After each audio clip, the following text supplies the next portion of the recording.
Welcome you all on YouTube channel came to fame. और आज के क्लास में हम लोग डिस्कस करने जा रहे हैं question, objective question based on resonance. ये काफ़ी इंफॉर्मेटिव क्वेश्चन है, कंसेप्चुअल क्वेश्चन है एंड बहुत ये इम्पॉर्टेंट है for NEET and JEE student. So first question है कि कार्बाइनाइन इलेक्ट्रॉन इज डीलोकेलाइज्ड इन। यहाँ पे जो केमिकल स्पीसीज है उसमें कार्बन पे निगेटिव चार्ज और उस निगेटिवली चार्ज कार्बन के साथ 3 क्लोरीन एटम बॉन्डेड है। ऑप्शन दिया है कि S orbital, P orbital, D orbital and F orbital. तो सबसे पहले हमें देखना है इस क्वेश्चन में जो मॉलिक्यूल दिया हुआ है उसके कैरेक्टर के बारे में, प्रॉपर्टी के बारे में, वो किस तरह का ऑर्गेनिक कंपाउंड हो सकता है। तो यहाँ पे कार्बन के पास अनयूजुअल नंबर ऑफ बॉन्ड है। तो यहाँ पे कार्बन के पास अनयूजुअल नंबर बॉन्ड है, मतलब कार्बन एटम के पास 3 बॉन्ड है। तो जब कार्बन 4 बॉन्ड रखे तो उसको बोलते हैं हम लोग यूजुअल बॉन्ड, और वहाँ पे कार्बन को हम टेट्रावैलेंट बोलते हैं। यहाँ पे कार्बन एटम के पास 3 ही बॉन्ड है, 1 2 3, इसलिए ये अनयूजुअल बॉन्ड है। और ये कार्बन अपने साथ निगेटिव चार्ज रख रहा है। तो निगेटिव चार्ज जब कार्बन पे प्रेजेंट हो तो उसे हम लोग बोलते हैं कार्बाइनाइन। इसलिए क्वेश्चन में लिखा है कि कार्बाइनाइन इलेक्ट्रॉन इज डीलोकेलाइज्ड इन, और उस निगेटिवली चार्ज कार्बन के साथ 3 क्लोरीन एटम है बॉन्डेड। तो हमें देखना है कि कार्बन का जो निगेटिव चार्ज है वो उस पूरे मॉलिक्यूल में कौन से ऑर्बिटल के थ्रू डीलोकेलाइज हो सकता है। तो सबसे पहले हम थोड़ा सा मीनिंग देख ले डीलोकेलाइजेशन का। तो डीलोकेलाइजेशन का मीनिंग होता है spreading of electron on surface of molecule. तो जब इलेक्ट्रॉन एक मॉलिक्यूलर सरफेस पे स्प्रेड करेगा, डिस्पर्स करेगा, तो वहाँ पे चार्ज का कंसंट्रेशन डिक्रीज होता है, और चार्ज का कंसंट्रेशन डिक्रीज हो जाने से उसका स्टेबलाइजेशन बढ़ेगा। मतलब ये जो क्वेश्चन है वो रिलेटेड है स्टेबिलिटी के। तो हमें देखना है कि कार्बन के निगेटिव चार्ज को क्लोरीन एटम का कौन सा ऑर्बिटल स्टेबल कर रहा है इलेक्ट्रॉन को डीलोकेलाइज करा के। तो यहाँ पे अगर हम क्लोरीन एटम का इलेक्ट्रॉनिक कन्फिग्रेशन देखें तो ये हो जाएगा हमारा 1s2, 2s2, 2p6, 3s2, 3p5, first shell, second shell और थर्ड सेल। थर्ड सेल के लिए n का वैल्यू हो गया 3, तो एजीम्यूथल क्वांटम नंबर l का वैल्यू होगा 0 1 2।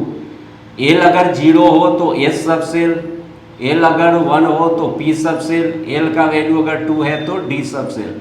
मतलब क्लोरीन के पास एक वैकेंट डी ऑर्बिटल हो सकता है, और कार्बन का जो निगेटिव चार्ज है वो है प्रेजेंट फील्ड p ऑर्बिटल में,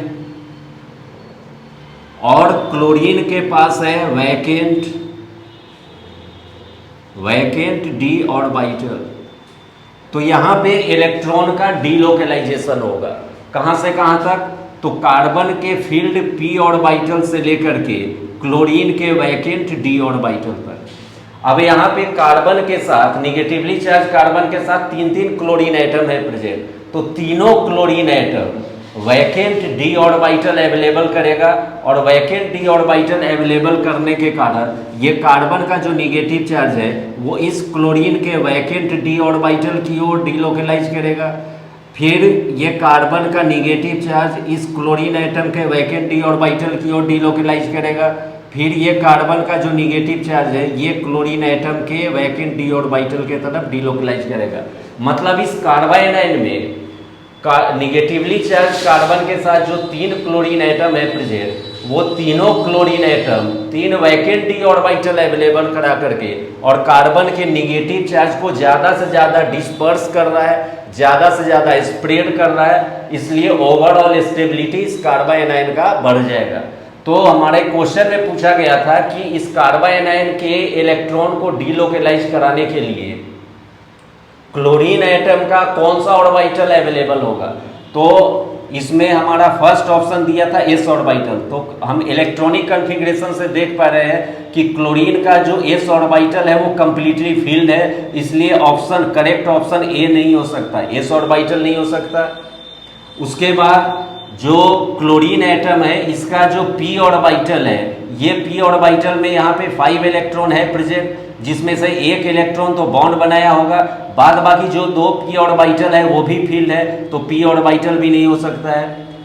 कार्बन के पास F ऑर्बिटल उसके कन्फिग्रेशन में आता नहीं है, इसलिए डी ऑप्शन भी नहीं होगा। तो इसका करेक्ट ऑप्शन हो जाएगा डी ऑर्बिटल। मतलब फर्स्ट क्वेश्चन का जो आंसर हुआ वो थर्ड ऑप्शन है और डी ऑर्बिटल। इसको अगर हम एक रिकैप दे करके बोले तो बोलेंगे कि इस कार्बाइनाइन का जो इलेक्ट्रॉन का डीलोकेलाइजेशन है, मतलब कार्बन के निगेटिव चार्ज का जो फैलाव है, स्प्रेडिंग है, डीलोकेलाइजेशन है, वो 3 क्लोरीन एटम के वैकेंट डी ऑर्बिटल में हो रहा है। मतलब इस क्वेश्चन का जो मेन कॉज हुआ, जो मेन रीजन हुआ, वो ये है कि delocalisation of electron takes place from filled p orbital of carbon to vacant d orbital of chlorine, और इस कार्बाइनाइन का स्टेबिलिटी बढ़ेगा और इस डीलोकेलाइजेशन में क्लोरीन का d ऑर्बिटल इन्वॉल्व हो रहा है, इसलिए करेक्ट ऑप्शन होगा हमारा डी ऑर्बिटल। सेकेंड क्वेश्चन है कि most unstable resonating structure of phenol is, मतलब ये 4 ऑप्शन दिया है, 4 रेजोनेटिंग स्ट्रक्चर है फेनॉल मॉलिक्यूल का, इसमें से हमें सबसे ज्यादा अनस्टेबल रेजोनेटिंग स्ट्रक्चर को सिलेक्ट करना है। तो जो हमारा फर्स्ट रेजोनेटिंग स्ट्रक्चर है ये तो न्यूट्रल मॉलिक्यूल है, इसमें कोई चार्ज का सेपरेशन है नहीं, इसलिए ये मॉलिक्यूल का स्टेबिलिटी बहुत ज्यादा होगा, इसलिए इस क्वेश्चन का करेक्ट ऑप्शन ए होने नहीं जा रहा है। सेकेंड ऑप्शन, थर्ड ऑप्शन और लास्ट ऑप्शन में जो रेजोनेटिंग स्ट्रक्चर दिया है वो तीनों का तीनों चार्ज सेपरेटेड रेजोनेटिंग स्ट्रक्चर है। मतलब ऑक्सीजन पे यहाँ भी प्लस चार्ज, कार्बन पे minus charge. Second resonating structure में ऑक्सीजन पे प्लस चार्ज, कार्बन पे minus charge. Last resonating structure में भी ऑक्सीजन पे प्लस चार्ज और कार्बन पे माइनस चार्ज। तो ये तीनों resonating structure charge separated resonating structure हुआ।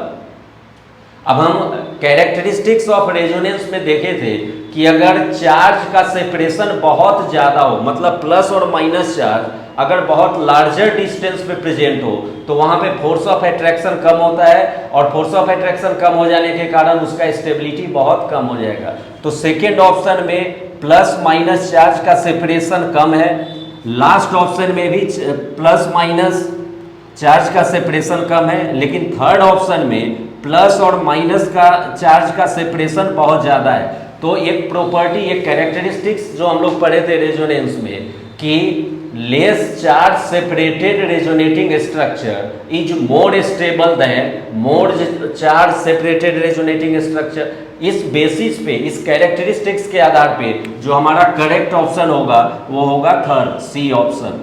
मतलब सबसे ज्यादा अनस्टेबल फेनॉल का जो रेजोनेटिंग स्ट्रक्चर है वो थर्ड ऑप्शन का है, क्योंकि यहाँ पे प्लस और माइनस चार्ज का जो डिस्टेंस है, सेपरेशन है, वो सबसे ज्यादा है, और प्लस माइनस चार्ज का सेपरेशन सबसे ज्यादा हो जाने के कारण स्टेबिलिटी इसका सबसे कम है, इसलिए करेक्ट ऑप्शन हो गया हमारा सेकेंड क्वेश्चन का सी ऑप्शन। थर्ड क्वेश्चन है compare relative stability of following resonating structure. हमारे पास 3 रेजोनेटिंग स्ट्रक्चर दिया हुआ है ए बी सी, हमें इसमें क्या करना है, तीनों रेजोनेटिंग स्ट्रक्चर का स्टेबिलिटी का ऑर्डर फाइंड आउट करना है। तो इस स्टेबिलिटी के ऑर्डर को फाइंड आउट करने के लिए हम लोग क्या करेंगे, जो एक कंसेप्ट यूज करते हैं कि नंबर ऑफ कोवैलेंट बॉन्ड जिस रेजोनेटिंग स्ट्रक्चर में ज्यादा हो उसका स्टेबिलिटी ज्यादा होता है। तो हम नंबर ऑफ कोवैलेंट बॉन्ड अगर काउंट कर ले तो फर्स्ट रेजोनेटिंग स्ट्रक्चर में मेरे पास टोटल कोवैलेंट बॉन्ड कितना हो जाएगा, 1 2 3 4 5 6 7। सेकेंड रेजोनेटिंग स्ट्रक्चर में टोटल कोवैलेंट बॉन्ड 1 2 3 4 5 6 7, यहाँ पर भी 7 है। थर्ड रेजोनेटिंग स्ट्रक्चर में 1 2 3 4 5 6, यहाँ पे 6 है। तो अगर हम नंबर ऑफ कोवैलेंट बॉन्ड को अगर बेसिस ले ले तो सबसे कम जो number of covalent bond present है वो है हमारा C option, third resonating structure, चूंकि उसमें 6 कोवैलेंट बॉन्ड ही प्रेजेंट है। तो ये तीनों में सबसे कम स्टेबल जो होगा वो होगा हमारा थर्ड रेजोनेटिंग स्ट्रक्चर। अब बचा मेरे पास फर्स्ट और सेकेंड रेजोनेटिंग स्ट्रक्चर। तो फर्स्ट और सेकेंड में हम देखें कि क्या कोई चार्ज सेपरेटेड है रेजोनेटिंग स्ट्रक्चर। तो जो हमारा फर्स्ट रेजोनेटिंग स्ट्रक्चर है इसमें चार्ज का सेपरेशन हुआ है, प्लस चार्ज प्रेजेंट है नाइट्रोजन पे और माइनस चार्ज प्रेजेंट है कार्बन पे। सेकेंड रेजोनेटिंग स्ट्रक्चर में कोई चार्ज का सेपरेशन नहीं हुआ है। तो हमें कैरेक्टरिस्टिक्स पता है रेजोनेंस का कि जिस रेजोनेटिंग स्ट्रक्चर में चार्ज का सेपरेशन होगा उस रेजोनेटिंग स्ट्रक्चर का स्टेबिलिटी कम होगा, और जिस रेजोनेटिंग स्ट्रक्चर में कोई चार्ज का सेपरेशन ना हो, मतलब जिस रेजोनेटिंग स्ट्रक्चर में कोई प्लस माइनस चार्ज ना आए, अगर वो नॉन पोलर रेजोनेटिंग स्ट्रक्चर है, वो है अगर resonating structure without charge separation, तो उसका स्टेबिलिटी ज़्यादा होगा। तो ए और बी रेजोनेटिंग स्ट्रक्चर में अगर हम रिलेटिव स्टेबिलिटी फाइंड आउट करें तो बी का स्टेबिलिटी ए से ज़्यादा हो जाएगा। क्यों? क्योंकि बी में कोई चार्ज का सेपरेशन हुआ नहीं है। तो ओवरऑल जो स्टेबिलिटी का ऑर्डर होगा वो सबसे ज़्यादा होगा बी, सबसे ज़्यादा स्टेबल रेजोनेटिंग स्ट्रक्चर बी, उसके बाद ए, और सबसे कम स्टेबल होगा सी। मतलब जो हमारा रिलेटिव स्टेबिलिटी है रेजोनेटिंग स्ट्रक्चर का, वो निकालने के लिए इस क्वेश्चन में हम लोग दो कंसेप्ट का यूज किए। पहला कंसेप्ट यूज किए कि resonating structure with more number of covalent bond is more stable. उसके आधार पे हमें list resonating stable resonating structure के बारे में पता चला। उसके बाद जो दूसरा कैरेक्टरिस्टिक्स यूज किए रेजोनेंस का, वो ये है कि resonating structure with charge separation is less stable then resonating structure without charge separation. इस कैरेक्टरिस्टिक्स के आधार पे हम लोग ए और बी का रिलेटिव स्टेबिलिटी का ऑर्डर कैलकुलेट किए, तो उसमें हमें पता चला कि बी का जो स्टेबिलिटी है वो ए रेजोनेटिंग स्ट्रक्चर से ज़्यादा है। इसलिए जो हमारा करेक्ट ऑप्शन होगा वो बी होगा। मतलब सबसे ज़्यादा स्टेबल बी, फिर ए, फिर सी। तो आप इस क्वेश्चन को नोट कर लीजिए, बहुत इंपॉर्टेंट क्वेश्चन है नीट और जी के लिए।